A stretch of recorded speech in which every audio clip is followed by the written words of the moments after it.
We've had 14.7 mil of rain, and already that field's got a bit of a green tinge to it because it has been completely brown for a long time. And the weather station's blown over. There's a lot of dead grass in this that the sheep have trampled. It's a bit of a harrowing, really. I don't know whether to put the tedder on or the rake dead aggressive and just give it a good raking with that. For the size of the field, it wouldn't take me long. Right, I've got a little pry bar. We're going to go into this field, see how much the water's gone into the ground. Because, like I say, we've had 14.7 mil. See what it's soaked in like. Still relatively big cracks. Let's dig a bit with this.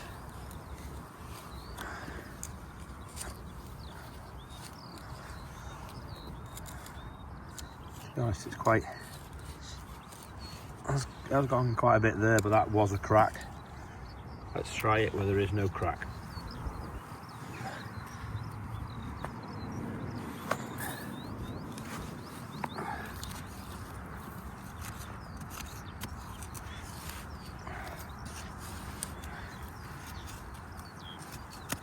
What's that now? About 1.5 inches before it's got a lot harder to dig again. Nearly looks a bit greener than it did the other day though, which is good. Because the other day when we looked at the whiskers, they were going quite blonde on the end. So I think it has revived it slightly. The pub and restaurant up the road are having a little bit of a family day. So we've got some alpacas and some sheep and some goats and things. They want a tractor, so I think the orange one probably looks well. I said you want a black one and an orange one, you should an orange one, but yeah, the orange ones probably look a little bit meaner at the moment. This one's just sat pretty in the corner, although it is pretty clean. Which one is it? Oh, this is the one Andrew drives now that Morgan used to drive, so it's been extra polished, I think. But yeah, that one's clean enough. The one we had on the Bailey the other day, so that can go. I suppose after the quad track, this is the biggest, because I think it stands a bit higher than the 728s, and the quad track's probably a bit too big to fit in the car park. Anyway, next to George's Massey 135 or 35. Big delay though, that's the only thing. It'll look a bit bigger. Little bouncy castle inflatable thing. I don't think you've left a big enough gap. Go on, I'll document the day.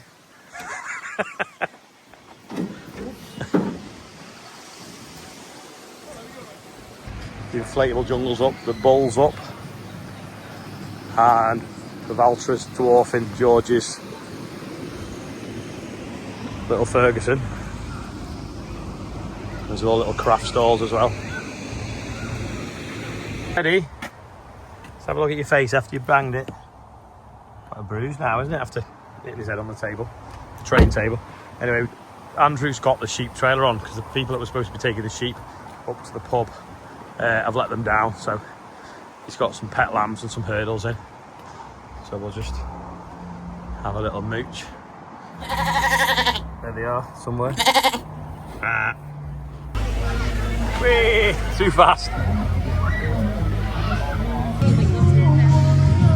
Where you going, James?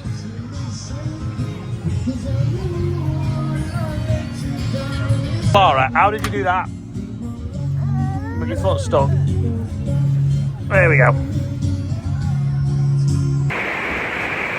Can you hear that?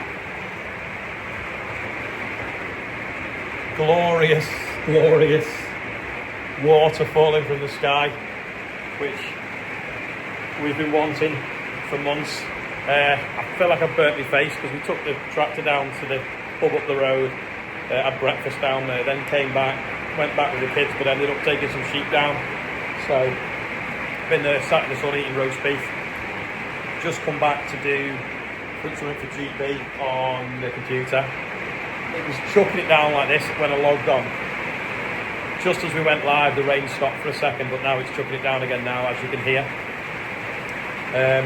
Yeah, it was all about this Brexit reversal, where we might lose some pesticides. So there's something in the Telegraph today, so I'm just reading that now. But how loud is that? I might have to put something on the roof to make it a little bit less noisy going forwards, but looks like it's a passing shower. Growers warn harvests could be wiped out. They're already under pressure, and the latest blow has many asking, are we putting green policy over food security? So joining me now is farmer Olly Harrison. Olly, talk to me about what has happened. What's the problem with the EU UK reset deal, according to farmers? Yeah, so basically we have a maritime climate. I've just had a tremendous rainstorm come over, thank God, because we've had it so dry for so long. But a lot of the chemicals and stuff that we use to protect the plants from diseases such as fungicide or even potato blight, in the UK now we have a risk and hazard based system. So it's all done by science, and science doesn't lie, you know, it's factual. Whereas the EU, because it has a massive green lobby, everything that the EU do is driven by emotion and kind of like lobbying from the green parties to say, like, you know, every chemical's bad, was effectively, you know, we have modern science keeping people alive, and we need modern science to grow healthy food for them. So if they just kind of reset it and go back to some of the standards that they're using now, we'll lose one of the most useful things we've got for controlling potato blight. So if anyone ever remembers the potato famine, that was because the potatoes got blight and it wiped out the whole crops. You know, it can do that in a matter of days. And last year, one of the active ingredients in one of the fungicides that we use to protect the potatoes is on the list that we potentially could lose if they don't get the deal right. Now, DEFRA claim that they're aware of this, and hopefully they'll have it in the small print of the detail of the negotiation, but just depends how much is already signed, really. So there's massive concern there that they might just throw us over under the bus again. I thought that traditionally British farmers actually had higher standards than the EU, and it just seems, I thought that was the case, isn't it? That's true, yeah. So we have, you know, what they call MRLs, which is maximum residue levels, and you know, they are the best in the world, and it is because it's done based on science and using only the appropriate thing at the right time and not emotion. You know, you can't grow food based on emotion, if you will. You've got to have some sort of science in place in order to grow it, and our climate's vastly different to the, you know, sort of southern Europe, if you will, and we have totally different challenges. But if you've obviously not got healthy food because you've not been able to keep it healthy in the fields and it's been rotten and it's got mold already in it, then, you know, the standard of food then drops. Yeah, because I'm just surprised. Are you, in this sort of deal, is there some benefit to farmers? And actually looking at it on the wide, is it a good thing? Yeah, I mean, if we've got access to the market for different exports, and because we know that we have a higher standard of food and a better quality, then yes, it should export very well, and it could be good for the UK economy and agriculture as well. But if they don't understand the detail within it, and they sign this deal in a hurry because they've not read it through, and then the unintended consequences could be that, you know, we lose some very, you know, beneficial crops to the UK, such as potatoes, because we have a really good climate to grow it.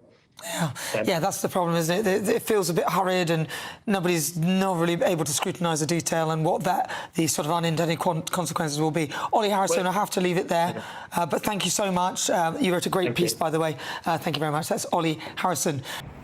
Before I go and pick the tractor up from the pub, I'm just going to do this quickly. 2 birthdays. Finley Taggart is 3 and Jason Vine is 6, and we're up to £91,229.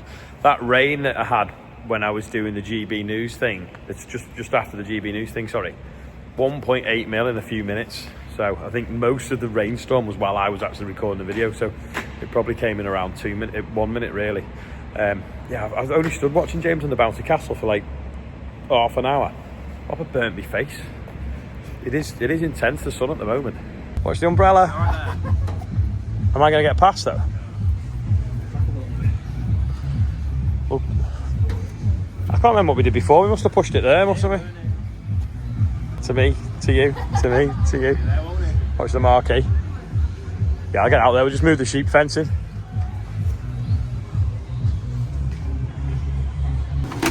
The rain for insufficient accumulator. But the rain cleared everyone home.